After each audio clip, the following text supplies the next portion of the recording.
La diabetes, el cáncer o la obesidad son enfermedades genéticas que podemos llevar en nuestro ADN.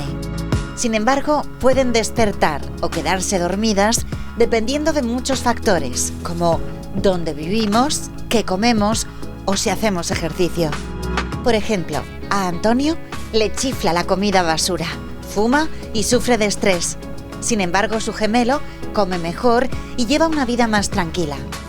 Ambos tienen exactamente el mismo ADN, pero dentro de 10 años, Antonio desarrollará diabetes mellitus, una enfermedad genética, mientras que su gemelo se mantendrá completamente sano. Estos mecanismos que hacen que unos genes se expresen y otros no, es lo que conocemos como epigenética. Es decir, si el ADN son las palabras del libro de instrucciones de la vida, la epigenética son las comas, los puntos, las interrogaciones y exclamaciones que pueden modificar cómo se leen estas palabras. Y un ejemplo muy concreto son alguna enfermedad multifactorial como la obesidad, por ejemplo.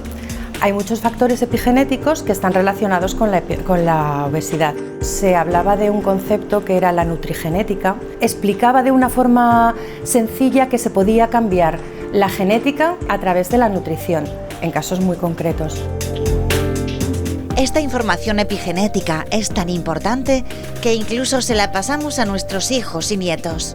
En Aragón, la investigadora Eva Barrios estudia cómo el entorno de las embarazadas influye en la salud de los futuros bebés.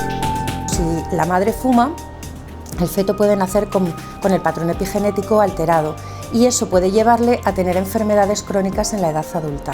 Es decir, nosotros lo que estamos buscando en realidad son biomarcadores fetales para enfermedades crónicas en la edad adulta, que podamos saber desde la edad fetal si ese niño cuya madre ha fumado, sobre todo en el primer trimestre, ese niño va a tener enfermedades crónicas como diabetes, episodios cardiovasculares, hipertensión.